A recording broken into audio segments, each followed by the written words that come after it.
بسم الله الرحمن الرحيم الحمد لله رب العالمين والصلاة والسلام على أشرف الأنبياء والمرسلين نبينا محمد وعلى آله وصحبه أجمعين أما بعد.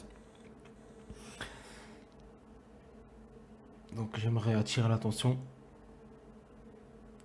de mes chers frères et sœurs sur une chose qui est très importante, qui est que parmi les fondements de la sunna, il y a l'union. L'union et s'écarter de la discorde et des causes de la division. Comme Allah le dit dans le Coran, وَاعْتَصِمُوا بِحَبْلِ اللَّهِ جَمِيعًا وَلَا تَفَرَّقُوا. Et attachez-vous tous ensemble au câble d'Allah et ne soyez pas divisés. Donc ceci fait partie des fondements de la sunna, des gens de la sunna et du consensus. Et est apparu en cette époque des individus parmi nos frères. On ne va pas dire qu'ils sont ignorants de cela, de ce fondement-là, mais plutôt qu'ils font semblant d'être ignorants de ce fondement. Et ont déployé la plupart de leurs efforts dans le fait de réfuter leurs frères qui sont sur la sunna. Et Shaitan leur a fait croire que ceci fait partie du plus grand djihad. Shaitan leur a fait croire que ceci fait partie du plus grand djihad dans le sentier d'Allah. Et à côté de cela, passent devant eux des ambiguïtés de ceux qui font partie des gens de l'innovation de façon claire et nette et les ignorent et n'y prêtent pas attention. Et passent devant eux une parole de leurs frères qui sont sur la sunna, qui sont des paroles ijtihadiyya, c'est-à-dire des paroles ijtihadiyya qui portent à effort de réflexion, d'interprétation, dont il y a divergence sur le sujet. Donc ils passent devant eux des paroles comme ça de leurs frères qui sont sur la sunna, qui portent à divergence et à effort de réflexion. Et tu les vois réprimander cela, et dénigrer, et grossir cette parole-là. Et s'imagine que cela fait partie des plus grands djihad. Et il rentre le pauvre dans ça pour diviser la communauté et diviser le rang des gens de la sunna du consensus. Et prétend par cela qu'il est sur la salafiyya pure et claire.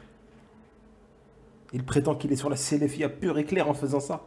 Alors qu'en réalité, il divise l'union et les rangs des salafis. Et les grands savants de cette époque qui sont morts, comme par exemple Cheikh Ben Baz, Cheikh Al-Uthaymin, Cheikh Al-Albani, Cheikh Muqbil, et ceux aussi qui sont vivants, comme Cheikh Al-Fawzan, ou bien Cheikh Abdel Mohsin Al-Abbad, ou autres, ont déployé d'énormes efforts jusqu'à que cette communauté ait atteint ce degré.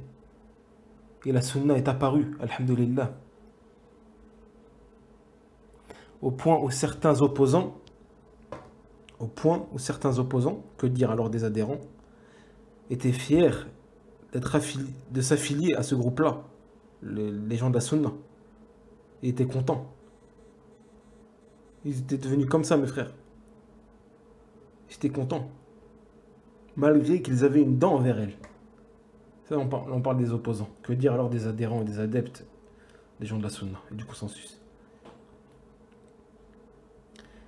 Puis sont venus certains de nos frères et ont coupé justement les ailes de cette da'wa-là, de cette prédication-là, de ces grands savants, dans le fait de s'unir entre les gens de la sunna et de ne pas se diviser pour quelques erreurs, du moment que ces erreurs-là ne sont pas dans les fondements, dans la croyance, et l'ont gâché en voulant l'enterrer malheureusement. Mais en faisant cela, ils enterrent le groupe de la vérité, sans le savoir. Tous ceux qui les contredisent, tous ceux qui peuvent les contredire, en ayant des choses, c'est-à-dire tous ceux qui peuvent les contredire en ayant des choses qui portent à divergence, et dont l'effort d'interprétation rentre, ils les appellent d'une autre appellation. Ils vont les appeler d'une autre appellation, car ça contredit sur ce quoi ils sont. Ils vont appeler ça d'une autre appellation. Ils appellent cela des règles. Ils vont dire un tel a des règles d'innovateur. Un tel a des règles d'innovateur, des ambiguïtés. Et lorsqu'on leur dit quelle est son innovation dans la aqida, ils se taisent.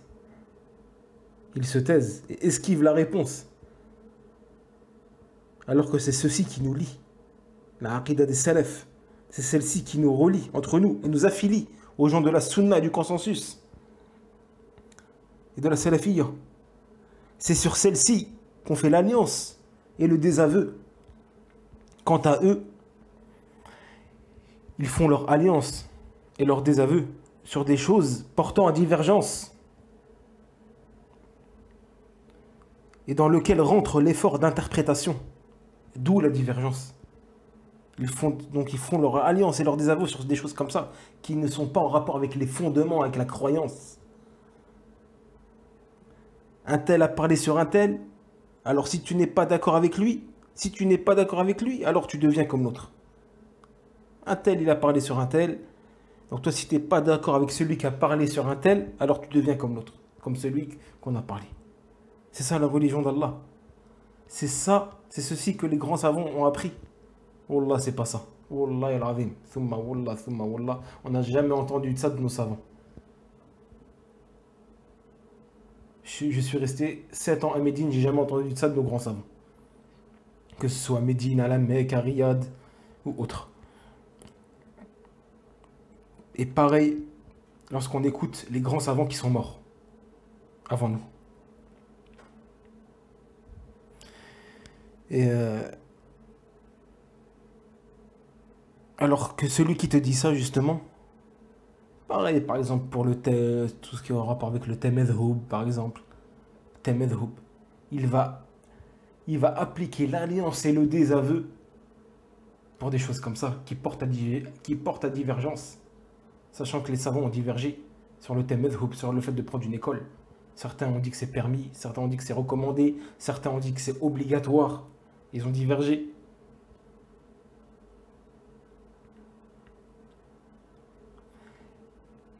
Et le fait d'étudier une école juridique, pour celui qui veut étudier une école juridique, les savants sont tous d'accord presque que la meilleure façon d'étudier le fiqh et des sujets jurisprudentiels, c'est à travers une école juridique. Ils sont presque tous d'accord sur le fait d'étudier le fiqh. Là on parle d'étude, le fait de quelqu'un qui veut étudier le fiqh. La meilleure façon, ce qui est recommandé, c'est de l'étudier à travers une école juridique. Parmi les écoles de la sunna, comme l'école hanafite ou hanbalite ou malikite ou shafi'ite.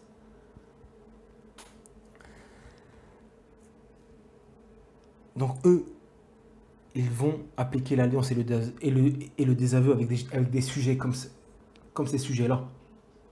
Ou bien sur les individus. Ah, t'es pas d'accord avec moi sur un tel. T'es pas rendu innovateur un tel. Ou t'as pas parlé sur un tel. Ou t'es pas d'accord avec un tel. Alors il va faire quoi? L'alliance et le désaveu. Alors que l'alliance et le désaveu et la mise en garde se fait sur les fondements de la religion, sur la croyance, sur les choses qui sont en rapport avec la croyance, la aqida, et les fondements de la religion. Et non sur des sujets qui portent à divergence, qui sont où rentre l'effort d'interprétation et de réflexion.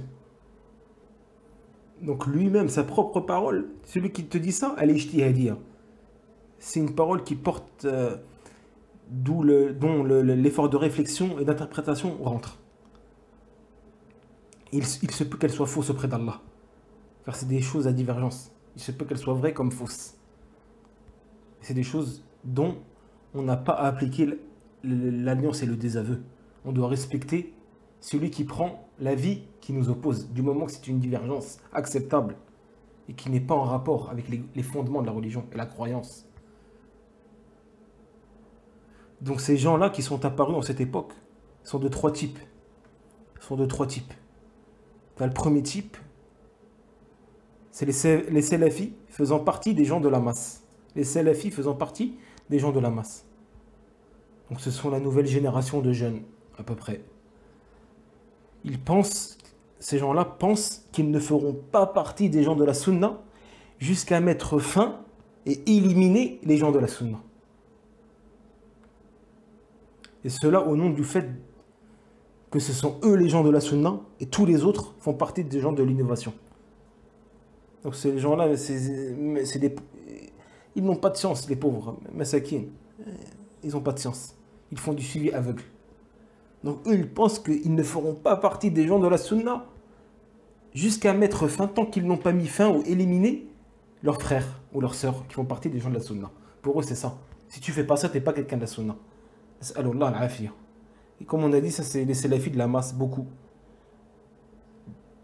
Ils n'ont pas de science, comme on a dit, et malheureusement, ils font du suivi aveugle. Voilà. Le deuxième type,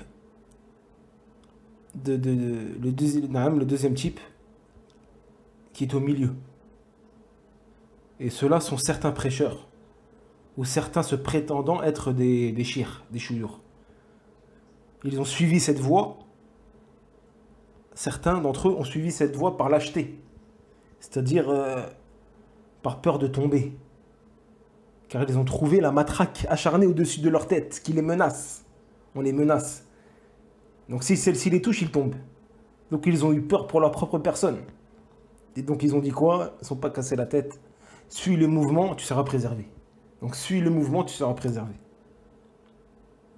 Donc eux, ils ont rendu leur propre personne à tout critiqueur, pour être tranquille. Sachant que l'un d'entre eux n'est même pas en sécurité. Il dit, je sais même pas, moi aujourd'hui il me recommande, il se peut que demain, il me sacrifie, il parle sur moi. Donc ça c'est par peur. Et le troisième type, et le dernier, qui sont les pires, ces troisième type d'individus-là, ils ont fait quoi? Ils ont essayé de faire da'wah, d'avoir une prédication. Mais leur da'wah là n'a pas trop marché. Ils n'ont pas réussi à se faire connaître. Alors ils ont trouvé que s'ils empruntaient ce chemin-là, c'est-à-dire critiquer les gens, parler sur les gens, etc., on les élèvera. Donc certains ont été élevés par ça. Ils ont été élevés. Mais sans passer par les étapes auxquelles sont passés les savants. C'est-à-dire voyager pour l'étude de la science, se fatiguer, persévérer, patienter sur la pauvreté, patienter en ce qui concerne l'apprentissage, la mémorisation, la révision, de s'asseoir chez les savants, de patienter, de multiplier les adorations, etc. Par contre, tout ça, il n'en est pas capable de faire tout ça. Il n'en est pas capable. Et malgré ça, ils se voient comme étant des références dans la critique et l'éloge. Alors que chez les salafs, les gens de la critique et l'éloge étaient peu nombreux. Ils étaient peu nombreux à l'époque des salafs. Car ceci n'est pas à prendre à la légère, et n'est pas facile. Pour quelqu'un qui soit apte à la critique et l'éloge, il faut qu'il soit complet dans la science et complet dans la piété, comme l'a évoqué l'imam Zahabi, le grand imam Zahabi, rahimahullah, qui fait partie d'un des plus grands élèves de Cheikh al-Islam ibn Taymiyyah, rahimahullah, qui était un des camarades de Ibn al-Qayyim. Il a évoqué cela, l'imam Zahabi, lorsqu'il cita les critères de celui qui peut faire la critique et l'éloge, et qui est apte à cela. Il dit que c'est celui qui, parmi les conditions, qu'il soit complet dans la science, et parfaire sa science, et complet dans la piété, dans sa piété. Où sont-ils aujourd'hui? Ça, c'est à l'époque des salafs, ils parlent. Ils étaient peu nombreux, que dire d'aujourd'hui, même s'il y en a, mais ils sont très très peu. Donc ce troisième type de personnes n'ont pas de remède, si ce n'est Allah Azza wa Jal, dû à un problème dans leur cœur, qui est l'ostentation, l'envie de se faire connaître et la notoriété. Et celui dont ce virus a pénétré son cœur, on n'a plus qu'à lui faire, c'est-à-dire qu'on n'a plus qu'à lui faire de lui faire des invocations pour le guérir. Donc ces trois types de personnes, mes chers frères et sœurs, ne soyez pas de cela. Ne soyez pas de cela et écartez-vous de ces gens-là. Écartez-vous de ces gens-là. Ne soyez pas de ces gens-là et écartez-vous d'eux. Et ne les suivez pas. Si certains d'entre eux sont cachés derrière des sites de prédication, ou bien des comptes de prédication, des chaînes de prédication, surtout en plus si c'est un inconnu, on ne sait pas où il a étudié, on ne sait pas son prénom, on ne sait pas son cursus scientifique, sa capacité scientifique, écartez-vous. Déjà, même il se peut qu'une personne ait étudié et ait une capacité scientifique, mais fait partie de ces trois types-là, comme on a cité tout à l'heure. Comme le deuxième type et le troisième type. Donc que dire alors si quelqu'un n'est pas connu pour avoir étudié? Donc faites très attention. Et votre frère ou sœur que vous connaissez, qui est sur la aqida des salafs, rapprochez-le auprès de vous, même s'il a des erreurs. C'est ceci, la recommandation des savants, des grands savants. Celui que vous connaissez, qui est sur la aqida des salafs, rapprochez-le auprès de vous, même s'il a des erreurs, du moment que ce ne sont pas des erreurs dans les fondements, dans la aqida. Rapprochez-le et faites des efforts dans le fait de réconcilier vos cœurs et les unir. Et ne démolissez pas la construction que les savants ont bâtie. Honte à nous de voir certains d'entre nous, voyons la construction devant lui bâtie par les savants et la démolit brique par brique, prétendant par cela de purifier, d'éliminer, de purifier. Il veut purifier, dis-moi je purifie. Mais quelle purification tu fais, mon frère? Là, tu t'en prends à tes frères et sœurs qui font partie des gens de la sunna du consensus, qui ont adopté la aqida des salafs et qui sont contre la aqida des gens de l'innovation. Quelle purification tu fais? Ici, tu fais quoi? Tu fais une purification des gens de la sunna, justement pour laisser le champ libre aux innovateurs. Voici la purification que tu es en train de faire. Tu es en train de faire une purification des gens de la sunna. Tu es en train de nettoyer pour laisser le champ libre aux innovateurs. Donc toi, tu participes à démolir la sunna avec les innovateurs. Et lui, il croit qu'il est en train de faire le plus grand jihad. Miskin. Donc, nous, on n'est pas contre les mises en garde. Comme les savants l'évoquent. Au contraire, on est pour les mises en garde contre les gens de l'innovation qui sont clairs, comme les Khawarij, les Tekfiri, les Soufis, les Chiites, les Mu'tazilites, les Ash'arites et autres innovateurs clairs. Mais les grands savants sont contre les mises en garde, contre nos frères qui sont sur la même aqida que nous, et appellent à la même aqida que nous, et sont contre les croyances et les aqidas des gens de l'innovation.